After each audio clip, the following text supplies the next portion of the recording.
하루가 천년 같고 천년이 하루 같은 분이 우리를 기다리십니다. 우리가 하나님 앞에 뒤통수만 보여주지 말고 우리의 앞도 보여드리면서 살 수 있는 자들이 되기를 주님의 이름으로 축복하고요. 강아지가 사람보다 낫다라고 하는 얘기가 있어요. 현관문 앞에서 주인이 올 때까지 기다리지 않습니까? 하나님이 우리가 올 때까지 기다리시고 또 바라고 소망하고 계신다라고 하는 거죠. 이번 한 해도 하나님이 우리를 기다리셨고 하나님이 우리를 지키셨고 인도하여 주셨음을 믿습니다. 사랑하는 저와 여러분들, 하루하루 살아가면서 정말 주의 은혜가 가득하고 복된 자들 되시기를 먼저 주님의 이름으로 축복합니다. 한번 따라합시다. 감사는 헌신으로 완성이 된다. 우리 사랑하는 지뜨리 가족 여러분, 추수감사절이 되면요, 우리는 한 해 동안 하나님이 베푸신 은혜를 이렇게 자연스럽게 떠올려 봅니다. 건강을 지켜주신 은혜도 있고요, 가정을 지켜주신 은혜도 있고, 또 우리를 이끌어 주시고 길을 열어주신 은혜가 있습니다. 그런데 여러분, 이 은혜들을 하나 둘씩 떠올리다 보니까 어느 순간 이 마음 한쪽이요, 뜨거워지는 것을 느끼게 됩니다. 하나님이 이렇게 나를 붙들어 주셨구나. 하나님이 정말 나를 붙들어 주셨구나 라고 하는 사실로 가슴 한켠이 뜨거워집니다. 오늘 이 시편의 시인도 그렇습니다. 그 한 해의 감사 목록을 세는 정도가 아니라 자신의 지나온 시절을 돌이켜 보니까 모두가 절망의 골짜기였다라고 하는 것을 알게 되었습니다. 사망의 줄이 나를 얽었고 괴로움과 슬픔을 만났을 때 내가 그때 여호와의 이름을 불렀습니다. 그런데 하나님은 그를 건지셨고 회복시키셨고 다시 살게 하셨습니다. 이 고백이 바로 시인의 고백이다라고 하는 거죠. 내게 주신 모든 은혜를 내가 여호와께 무엇으로 보답할 수 있겠습니까? 12절에 그렇게 고백을 합니다. 사랑하는 여러분, 그냥 감사합니다, 그냥 고맙습니다 라고 끝나지 않고 이 시인은 자신의 온전한 입술의 고백을 통해서 하나님 앞에 헌신합니다. 여러분, 은혜가 크면 자연스럽게 이렇게 되는 겁니다. 은혜가 커야 삶에 감사도 고백이 된다라고 하는 거죠. 하나님, 제가 어떻게 받은 은혜에 보답하며 살 수 있겠습니까? 이번 한 해, 지나온 시절을 돌이켜 보니까 모두가 하나님의 은혜였는데 내가 무엇을 드리면 좋을까요? 내가 앞으로 어떻게 살아야 할까요? 라고 이렇게 고백되어집니다. 오늘 이 말씀을 통해서 우리의 감사가 말에서 삶으로 이어지길 바랍니다. 또 감정에서 헌신으로 흘러가는 자들이 될 수 있기를 주님의 이름으로 축복합니다. 첫째, 감사는 구원의 은혜를 붙드는 헌신으로 이어진다. 13절의 말씀을 하고 있어요. 내가 구원의 잔을 들고 여호와의 이름을 부르며 라고 시인이 고백을 하는데요, 우리는 흔히 감사를 고백할 때 마음이 좋을 때, 또 상황이 풀릴 때 자연스럽게 흘러나오는 그런 감정이라고 이야기할 때가 있습니다. 그런데 성경은 그렇게 말씀하지 않고요, 참된 감사는 언제나 구원에서부터 시작이 된다라고 이렇게 말씀하고 있어요. 시편의 시인은 지금 단순히 좋은 일이 생겼기 때문에 좋은 일이 생겼습니다 라고 고백하는 사람이 아니라, 그는 지금 죽음의 줄이 자신의 휘감고 수울의 고통이 자신을 덮었을 때 그 깊은 곳에서 하나님께서 자신을 건져내신 것을 기억하고 감사하고 있는 것을 듣게 됩니다. 그래서 이는 그렇게 고백을 합니다. 내가 구원의 잔을 들겠습니다. 하나님, 내가 구원의 잔을 들겠습니다. 이 구원은 제 힘으로 얻은 것이 아니라 하나님이 주신 은혜입니다 라고 이렇게 고백하고 있는 거예요. 여기서 구원의 잔을 든다는 것은 그냥 말 한마디로 고맙습니다 라고 하는 말처럼 단순한 종교적 행위가 아닙니다. 사랑하는 여러분, 어떤 남자가요, 어떤 여자를 너무도 사랑하는데 그 여자가 아팠습니다. 그러자 하늘을 향해서 큰 소리로 외칩니다. 하나님, 내 영혼을 팔아서라도 고칠 수 있다면 내 영혼을 팔겠습니다 라고 이렇게 외칩니다. 사랑하는 여러분, 그것이 진정한 사랑의 모습이라고 생각을 합니다. 그런데 하나님은 우리를 그렇게 살리시기 위하여 예수 그리스도의 영혼을 파셨습니다. 우리를 그렇게 사랑하셨습니다. 이는 시인이 자신의 영혼을 향해 이렇게 말하고 있어요. 다시 기억하라. 다시 기억하라. 너를 살리신 것은 하나님이다 라고 하는 거예요. 너를 붙들어 주신 것은 사람이 아닌 하나님이다. 그러니 내 감사의 첫 이유는 구원이어야 한다 라고 말씀하고 있는 거예요. 우리는 세상의 것에서 감사의 이유를 찾습니다. 세상의 것에서 감사할 일이 많다고 그렇게 이야기를 많이 합니다. 그러나 성도의 첫 감사의 기초는 바로 구원이다 라고 하는 사실을 잊지 않기를 주님의 이름으로 축복합니다. 그래서 구원을 기억할 때 첫째로 감사가 흔들리지 않는다라고 하는 거예요. 사랑하는 성도 여러분, 그런데도 우리가 살아가다 보면 일상이 너무 흔들릴 때가 많습니다.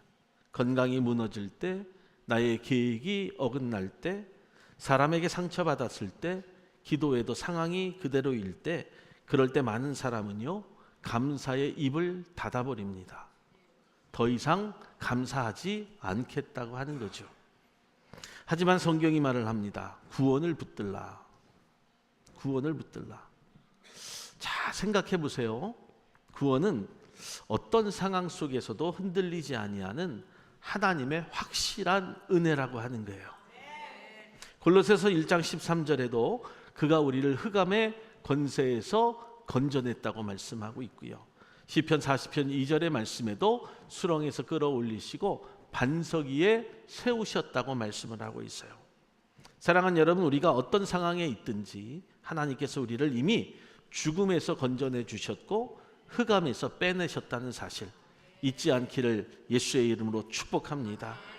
그렇기 때문에 감사라고 하는 것은요, 어떠한 상황 속에서도 좌우되지 아니하는 감정이 아니라 저와 여러분들이 구원을 온전히 기억할 때 다시 살아나는 믿음의 고백임을 믿기를 먼저 예수의 이름으로 축원합니다. 그래서 예를 들어 어떤 사람은요, 하루가 지칩니다. 또 어떤 사람들은요, 그 인생의 무게에 눌려서 너무 힘들게 살아갑니다. 또 마음도 무거워집니다. 그런데 그 상황 속에서도 그 사람은 이렇게 고백을 해요. 그래, 그래도 나는 구원받은 자 아닌가. 이분은요, 진심 어린 감사로 사는 자다라고 하는 거죠. 그래, 어떤 상황 속에서도 나는 구원받은 자가 아닌가라고 하는 고백. 여러분, 이 한 고백 때문에 인생이 무너지지 않아요. 신앙과 믿음이 무너지지 않는다는 거예요. 구원은 성도를 그래서 흔들리지 않게 아니하는 감사의 기초요 반석이 된다라고 하는 사실 절대로 잊지 않기를 먼저 주님의 이름으로 축복합니다. 두 번째, 구원의 잔을 든다는 것은요, 다시 한번 믿음의 중심을 세우겠습니다 라고 하는 고백이에요. 이 한 해 저와 여러분들 무엇 때문에 감사하고 있어요? 여러분들이 얻은 것 때문에 감사하십니까? 여러분들의 누리는 것 때문에 감사하십니까? 그 안에 중심을 어디에 두고 살고 있는지를 한번 돌이켜 보세요. 저와 여러분들이 성찬을 받을 때에 우리는 떡과 잔을 높이 듭니다 라고 이렇게 고백을 하면서 예수 그리스도의 피와 살을 먹고 마십니다. 주님, 이 살과 피가 내 생명입니다. 내가 당신께로 돌아옵니다 라고 하는 고백이 성찬의 고백이거든요. 바로 그와 같은 고백이 오늘 구원의 잔을 높이 들겠습니다 라고 하는 고백이에요. 시인은 지금 그 고백을 하고 있어요. 하나님, 다시 당신을 의지하겠습니다. 지나온 이 한 해를 돌이켜 보니까 내가 주님을 떠나 살았습니다. 이제 내가 구원의 잔을 다시 높이 들겠습니다. 다시 주의 이름을 부르겠습니다. 다시 내 마음의 중심에 당신을 두겠습니다 라고 하는 그 고백이 감사가 될 수 있다라고 하는 거죠. 요한복음 6장 68절에 이렇게 말씀합니다. 영생의 말씀이 주께 있사오니 우리가 누구에게로 가오리이까? 사랑하는 여러분, 이 말씀처럼요, 구원을 붙드는 순간 감사는 말로 끝나는 감정이 아니라 하나님께 다시 붙들리는 헌신이 된다라고 하는 사실을 저와 여러분들이 반드시 아셔야 돼요. 사랑하는 우리 지트리 가족 여러분, 우리가 한 해를 돌이켜 보니까요, 하나님, 제 인생에서 가장 큰 선물은 다른 게 아니거든요. 하나님 구원이었습니다라고 하는 고백. 제가 다시 이 은혜를 붙들고 살겠습니다. 제가 다시 주님의 이름을 부르겠습니다라고 하는 그 고백이 감사의 은혜가 있는 자의 삶이 되기를 주님의 이름으로 축복합니다. 두 번째, 감사는요, 예배로 드리는 헌신이다라고 하는 거예요. 제가 한 달 동안 계속해서 감사의 고백에 대해서 말씀을 나누었는데 결론은 바로 이 결론이었다라고 하는 거예요. 성도는요, 예배자의 삶을 살 때 진정한 감사가 있다라고 하는 거예요. 14절로 19절까지의 말씀에 나눠서 보니까 내 소원을 여호와께 갚으리니라고 말씀하고 있어요. 내가 주께 감사제를 드리고 여호와의 성전 뜰에서 하리로다라고 말씀을 합니다. 사랑하는 지트리 가족 여러분, 시인은 하나님께 받은 은혜를 기억하다가 마침내 한 가지의 결론에 도달하고 있어요. 바로 나는 이 예배로 하나님의 은혜에 보답하겠습니다. 나는 예배의 자리로 나아가겠습니다 라고 하는 그 고백이 이 시인의 마지막 결론의 고백이었다라고 하는 거예요. 오늘날 저와 여러분들의 삶에 감사의 고백이요, 예배로 이어지는 헌신이 되기를 주님의 이름으로 축복합니다. 내가 받은 물질, 건강으로 인하여 세상으로 나아가는 것이 아니라 하나님의 자리, 예배의 자리로 돌아오는 복된 자들이 되시기를 주님의 이름으로 축복해요.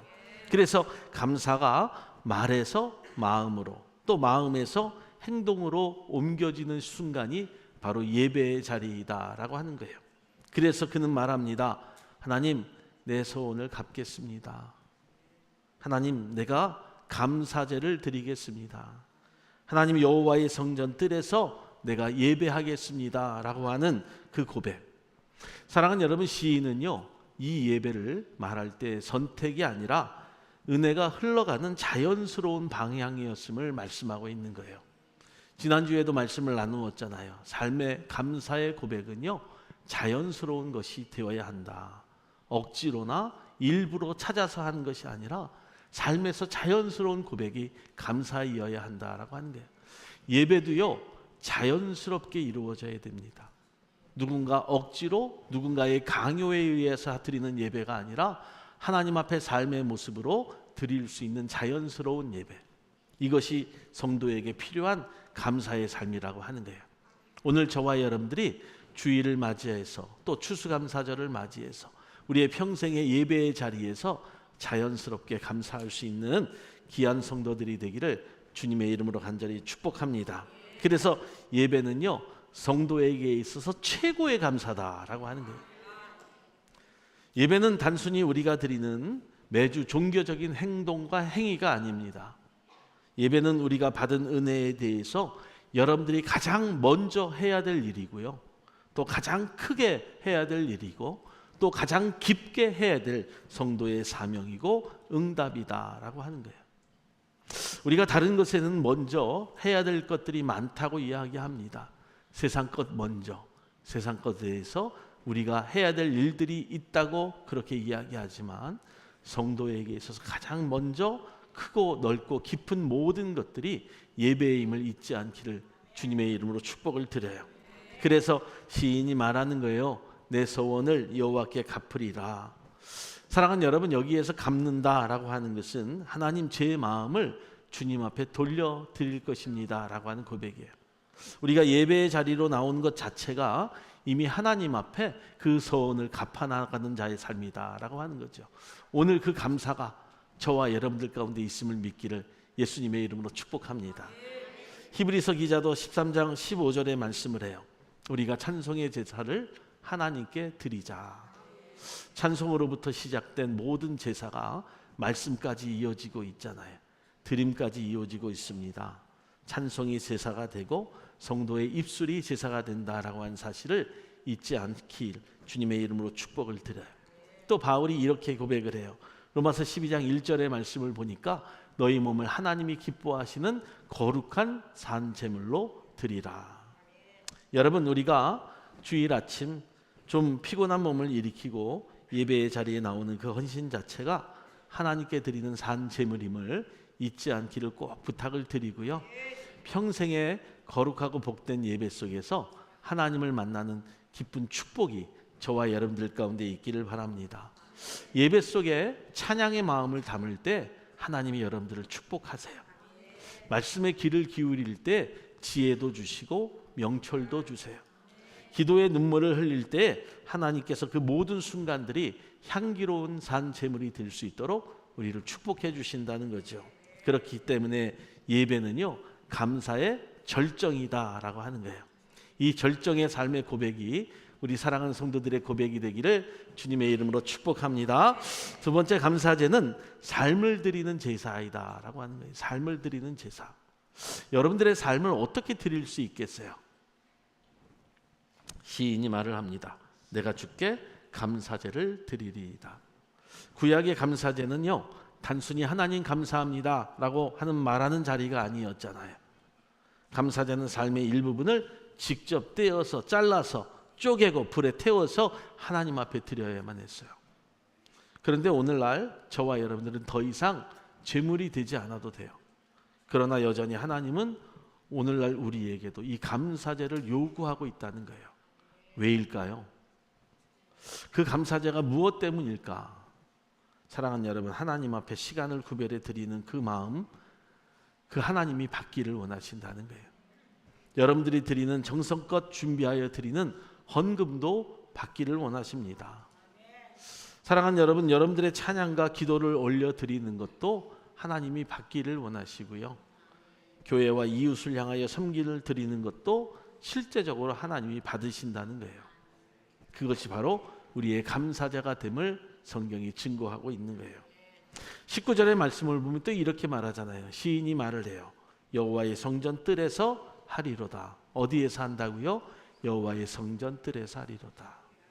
감사는 은밀한 마음속에 고백으로 그쳐지지 아니하고 하나님의 성전 뜰로 걸어가기를 원하는 마음이 있었다라고 하는 게, 감사는 공동체 앞에서 드리는 공적 예배로 나아가야 돼요.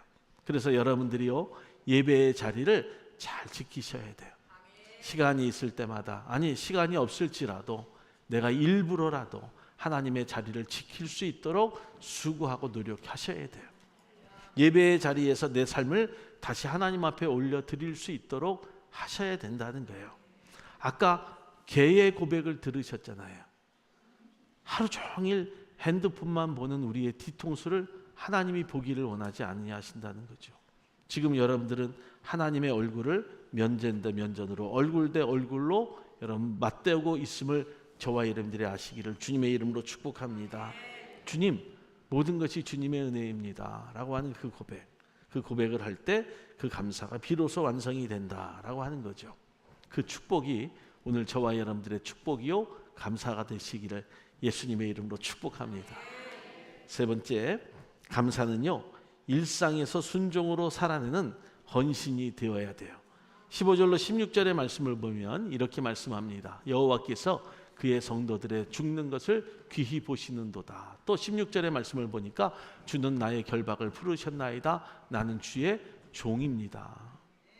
그런데 여러분, 여기에서 아주 희한한 말씀들이 숨겨져 있어요. 주님께서 우리를 살리셨는데 주님이 우리의 죽는 것을 기뻐하신다고 했고요. 또 나의 결박을 풀으셨는데 나는 주의 종이라고 그렇게 고백하고 있는 것을 듣게 돼요. 시편의 시인은요, 이 감사의 마지막 고백에서 아주 중요한 사실 하나를 고백하고 있어요. 어떻게 보면 오늘 본문 전체에 흘러가는 메시지 중에 가장 중요한 부분이에요. 하나님, 저는 주의 종입니다. 오늘 우리 사랑하는 성도들의 고백이, 이 고백이 있기를 예수님의 이름으로 축복합니다. 여러분, 이 시편의 흐름을 한번 잘 살펴보세요. 처음에는요, 죽음의 고통에서 도움을 구하는 이 시인의 고백을 우리가 보게 됩니다. 그 다음에는요, 하나님께서 베푸신 구원을 기억하면서 감사하고 있는 것을 보게 돼요. 세 번째는 예배의 자리로 나아가서 내가 감사의 제사를 드리겠다고 그렇게 고백하고 있어요. 그런데 감사의 마지막 시점에서 시인이 무엇을 고백하고 있는지를 저와 여러분들이 반드시 들어야 돼요. 하나님, 저는 당신의 사람입니다 라고 하는 거예요. 주님, 저는 주님의 종입니다 라고 하는 거예요. 인간이 할 수 있는 최고의 사랑 고백이에요. 나는 당신의 사람입니다. 그러자 말씀하는 거예요. 너는 내 것이라. 그 누구에게도 줄 수 없다. 이보다 더 큰 사랑과 신뢰가 있을 수 있을까라고 하는 거죠. 드라마를 보면 어느 댁 주인집 딸이 종을 너무도 사랑합니다. 그런데 참 힘든 사랑이에요. 결과를 알 수 없습니다. 그런 사랑이었지만 여러분, 종이면 어떻습니까? 종이면 어때요? 굳은 일을 하고 몸과 마음이 피곤하다 할지라도 가장 가까이에서 사랑하는 여인을 볼 수 있으니까 종이 최고라고 하는 거예요. 멀리 있는 도련님보다 종이 최고입니다. 그 아씨 옆에 붙을 수 있는 사람은 결국엔 누구라고요? 종이라고 하는 거예요. 이게 드라마의 모습이지 않습니까? 사랑하는 여러분, 감사는요, 결국엔 관계의 자리라고 하는 것이고, 즉 종과 주인의 자리로 우리를 이끌어 주신다라고 하는 거죠. 그래서 내가 주의 종입니다 라고 하는 것은요, 내가 주님과 가장 가까이 붙어 있겠습니다 라고 하는 거예요. 할렐루야. 감사는 그래서 단순한 감정이 아니라 하나님 앞에 다시 자리를 잡는 헌신의 고백이 된다라고 하는 거죠. 그래서 은혜를 깊이 하는 사람은 하나님께 종이 되셔야 돼요. 시인이 말을 합니다. 주는 나의 결박을 푸셨습니다 라고 고백을 해요. 그런데 여러분, 이 말씀에 단순히 문제가 해결이 되었습니다 라고 한 뜻이 아니에요. 세상 것에서 내가 해결받았습니다 라고 하는 그런 이야기가 아닙니다. 세상으로부터 자유함을 얻었습니다 라고 하는 고백도 아니에요. 하나님, 저는 묶여있는 사람인데 주님이 저를 자유롭게 해주셨습니다. 네, 맞습니다. 세상에서 우리를 자유롭게 해주셨습니다 라고 하는 거예요. 그런데 이제는 저는 주님 앞에 묶여진 자입니다 라고 고백하는 것이 제가 주님의 종입니다 라고 하는 거예요. 세상 앞에서는 자유롭고 세상 앞에서는 담대하지만 내가 하나님 앞에서 묶여진 종으로 내가 하나님을 떠나지 않겠습니다 라고 하는 그 고백. 할렐루야. 그것이 은혜를 아는 자의 감사의 고백이다 라고 하는 거죠. 그것을 모르면요, 세상에서 자유를 얻은 것으로 그치지 아니하고 하나님 앞에서도 방종하는 자의 삶을 산다는 거예요. 하나님을 떠나는 것도 자신의 자유라고 이렇게 이야기하는 거예요. 세상으로부터는 자유로워졌지만 내가 주님 앞에 묶인 자로 살겠습니다라고 하는 그 고백. 사랑하는 성도 여러분, 이 고백은요, 진짜로 하나님의 은혜를 아는 자만이 고백할 수 있어요. 하나님의 은혜를 아는 자만이 고백할 수 있다. 고린도전서 6장 20절의 말씀을 보세요. 값으로 산 것이 되었으니 우리는 값없이 구원받은 것이 아니라는 거예요. 여러분, 우리는요, 예수님의 피값으로 산 자들이에요. 할렐루야. 값으로 사긴 샀는데 그 값이 예수 그리스도의 피값이라는 거예요. 저와 여러분들이 이 사실을 고백하셔야 돼요. 기억하셔야 돼요. 사랑하는 여러분, 시편 103편 4절의 말씀을 한번 보세요. 생명을 파멸해서 구속하셨다라고 이야기합니다. 멸망으로 가던 인생을요, 구원하신 분은 하나님이세요. 그러니 하나님의 은혜를 아는 사람의 입에서 가장 자연스럽게 나올 수 있는 말이 무슨 말이에요? 주님, 저는 주의 사람입니다 라고 하는 거예요. 주님, 제 인생은 이제 하나님이 나의 주인이십니다 라고 하는 그 고백. 지나온 이 한 해를 돌이켜보면서 우리 사랑하는 성도들의 고백이 정말 이 고백이 되기를 원합니다. 물질적인 여유를 얻었으니까 감사합니다. 자녀들이 잘 되었으니까 감사합니다. 인생의 건강을 주셨습니다. 그러니 감사합니다 라고 하는 고백도 분명히 있겠지만 더 믿음의 온전한 고백은요, 내가 주님의 자녀로 살고 있으니 감사합니다라고 하는 거예요. 주님, 제 인생은 주인은 바로 하나님이십니다라고 하는 고백이 있어야 돼요. 감사하는 사람은요, 결국 자기의 자리를 확인하게 되어 있어요. 오늘 여러분들의 자리를 한번 확인해 보세요. 그 자리에서 얼마만큼 감사하며 사셨는가. 그리고 나는 주님의 종입니다 라고 하는 고백을 얼마만큼 하고 살았는가. 주님께서 내 삶의 주인이십니다 라고 하는 그 고백을 잃지 않고 살아가고 있는가. 그렇기 때문에 감사는요, 결국 순종으로 완성이 된다라고 하는 거예요. 사랑하는 집들이 가족 여러분, 우리는요, 말하기 참 좋아합니다. 말하면 다 되는 줄 알아요. 그래서 말로 천냥빚을 갚는다라고 하는 말도 있어요. 그런데 말로만 하는 것이 아니라 삶을 보신다라고 하는 거죠. 큰 고백보다 작은 순종을 귀하게 여기십니다.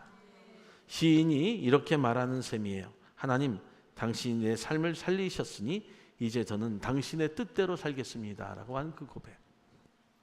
성경은요, 감사의 삶이 어떻게 드러나는지를 분명하게 이야기하고 있어요.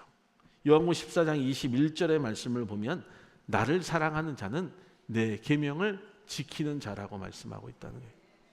하나님의 거룩한 계명을 지키지 못하면서 하나님을 사랑한다고 이야기할 수 없다는 거죠. 사랑과 감사는요, 입술만이 아니라 감사의 행동과 순종으로 명명된다라고 하는 사실을 잊지 않기를 예수님의 이름으로 축복합니다. 그래서 누가복음 16장 10절에 지극히 작은 것에 충성된 자라고 이야기하는 거예요. 감사는 큰 행동보다 작은 자리에서 충성으로 이어짐을 성경이 증거하고 있어요. 사랑하는 저와 여러분들, 오늘 고백하시면 돼요. 예, 주님, 주님이 원하는 길을 내가 따라가겠습니다. 제가 먼저 사랑하겠습니다. 제가 먼저 교회 안에서 용서하겠습니다. 주님, 제가 먼저 섬기겠습니다. 주님, 제가 먼저 주님의 방식을 택하겠습니다. 우리 찬양도 그런 찬양이 있잖아요. 내가 먼저 손 내밀지 못하면서 어떻게 사랑을 이야기할 수 있겠어요? 내가 먼저 사랑하지 못하면서 어떻게 사랑의 고백을 할 수 있겠느냐라고 하는 거죠. 사랑하는 여러분, 한 걸음 한 걸음, 여러분들의 발걸음 발걸음마다 여러분들의 가정에서, 또 여러분들의 직장에서, 우리의 교회에서, 또 모든 관계에서 모든 것들이 반복될 때 전체가 삶의 향기로운 제사가 되기를 주님의 이름으로 축복합니다. 말씀을 마치겠습니다. 사랑하는 여러분, 감사는요, 결국 드림으로 완성이 된다라고 하는 거예요. 드림. 여러분 한번 생각해 보세요. 지난주 우리가 한 달 전부터 지난주 또 이번 주까지 계속 말씀에 대해서, 감사에 대해서 말씀을 나누었는데요. 자, 하나님께 대한 기억을 할 때 여러분 감사가 시작이 돼요. 또 예배할 때, 또 헌신할 때, 순종할 때, 삶으로 이어질 때 모든 것이 감사가 된다라고 하는 거죠. 그 과정의 끝에서 우리는 또 고백하는 거예요. 어떤 고백이 나옵니까? 바로 예배예요. 내 소원을 여호와께 갚으리니 여호와의 성전 뜰에서 하겠습니다. 마지막도 예배라고 하는 거예요. 하나님께서도요, 예배하는 자를 찾으신다고 이야기했잖아요. 여러분들의 삶의 감사는 모두가 예배에서 찾기를 주님의 이름으로 축복합니다. 그래서 감사는 말이 아니라 삶의 제사에서 드러나야 되고요. 그 제사 위에 하나님의 새 은혜를 부어주신다는 사실을 믿으시고요. 올해 추수감사절 우리 감사는 어떤 감정에 머무르지 말고 예배로, 헌신으로, 순종으로 이어지는 축복이 저와 여러분들 가운데 있기를 주님의 이름으로 간절히 축원합니다. 축원합니다. 우리 하나님께 영광의 박수 올립니다.